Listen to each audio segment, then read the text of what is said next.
अमेरिकी प्रतिनिधि ने कहा था कोई भी पलटवार, कोई भी हमला ईरान में विनाश का कारण बन सकता है, लेकिन अभी ईरान ये हमला कर चुका है जो आप इस वक्त तस्वीरों में देख रहे हैं। कतर में अमेरिकी सैन्य बेस पर ये हमला हुआ है।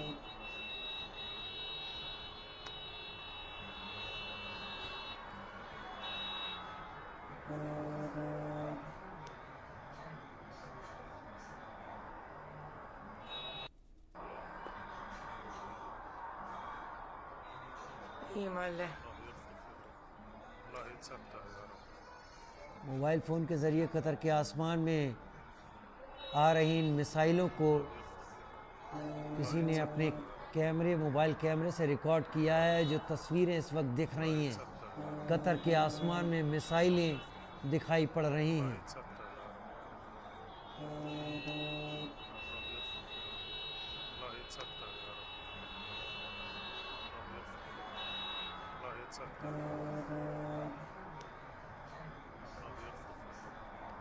ये मिसाइलें कौन सी हैं ये तो स्पष्ट नहीं है, लेकिन ईरान ने कल ही साफ कर दिया था कि वो पलटवार करेगा, वो हमला करेगा।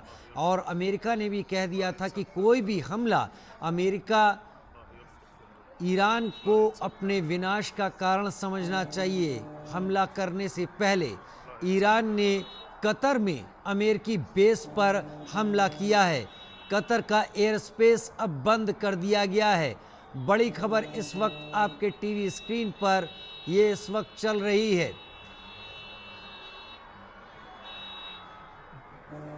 धमाके सेंट्रल दोहा और लुज़ैल नॉर्थ में कतर के राजधानी के पास ये देश सुने गए हैं। रात में आसमान चमक रहा है। अजय जांडियाल मेरे साथ जुड़ गए हैं। अजय, विस्तार से जानकारी दीजिए। ईरान ने पलटवार कर दिया है। देखिए राजीव, इसी चीज की आशंका जो है वो लगातार जताई जा रही थी कि जिस तरीके से ईरान और इजराइल की जंग के बीच में यूएस की एंट्री हुई है, ईरान क्योंकि यूएस तक हमला करना उसके लिए बहुत ज्यादा आसान नहीं होगा और इसीलिए शायद जो है ईरान ने जो चुना है वो कतर और इराक के यूएस के बेसिस चुने हैं जहां पर ईरान की तरफ से जो है मिसाइल अटैक किया गया है। और ये बैलिस्टिक मिसाइल जो हैं हालांकि ज्यादातर हवा में ही जो है वो नष्ट कर दी गई, मगर एक से दो जो विस्फोट जो है वो इराक में जो कतर में हुए हैं वो अपने आप में बताते हैं कि ये जो बैलिस्टिक मिसाइल हैं वो शायद वहां पर पहुंचने में कामयाब रही। हालांकि इसमें कितना नुकसान यूएस को हुआ है ये कहना संभव नहीं है क्योंकि अभी तक ऑफिशियल वर्ड इसमें कोई नहीं आए हैं। मगर जिस चीज की आशंका मैं और आप जब शाम को जो है हम देख रहे थे वो इसी चीज की आशंका थी कि अब ईरान के हमले अगर यूएस के बेसिस पर होते हैं तो फिर इसका खामियाजा ईरान को भुगतना पड़ेगा। और अब यूएस किस तरीके से रिटेलिएट करता है ये देखना होगा। अगर कोई नुकसान हुआ होगा यूएस के किसी भी नागरिक का, यूएस के किसी भी जो सैनिक का, तो उसका मतलब है कि यूएस जो है वो जवाबी कार्रवाई करेगा और बड़ी कार्रवाई करेगा। और अगर नहीं हुआ तो क्या यूएस इसमें संयम बरतेगा? हालांकि अभी जो ताजा जानकारी है कतर सरकार की तरफ से जो है वो इस हमले की निंदा की गई है यूएस बेस पर और इसको लेकर ही जो है उन्होंने अपनी एयर स्पेस जो है उसको भी टेम्परेरी बंद कर दिया है अपने लोगों की सुरक्षा के मद्देनजर। जो जानकारियां हैं कतर, ओमान, इराक और तमाम जो बड़ी खबर मैं रोक रहा हूं आपको। ईरान की तरफ से इस पर बयान सामने आ गया है। अमेरिका के साथ हिसाब बराबर कर लिया। अमेरिका ने जो हमला किया था न्यूक्लियर प्लांट्स पर, अब ईरान ने अमेरिका के साथ हिसाब बराबर कर लिया। सबसे बड़ा बेस है कतर के दोहा में मौजूद अमेरिका का बेस, जहां पर मिसाइलों से ईरान ने हमला कर दिया। अब तक 6 मिसाइलें दागने की खबर सामने आ रही है, लेकिन संख्या ज़्यादा भी हो सकती है। और ईरान ने कहा है कि उसने अमेरिका के साथ हिसाब बराबर कर लिया। क्या वाकई ईरान ने हिसाब बराबर किया है या अब इस वॉर के, इस जंग के आगे बढ़ने की आशंका जाहिर की जा सकती है और अमेरिका का पलटवार सामने आ सकता है? अगर अमेरिका का पलटवार सामने आता है तो क्या एक बार फिर से ईरान हिसाब बराबर करने की कोशिश करेगा?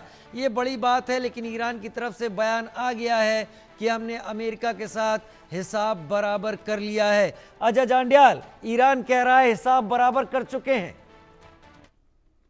देखिए राजीव, हिसाब बराबर जैसा मैं पहले कह रहा था कि हिसाब कितना बराबर हुआ है, क्या यूएस के किसी सैनिक को, किसी किसी एयरक्राफ्ट को या फिर किसी नागरिक को कोई नुकसान हुआ है।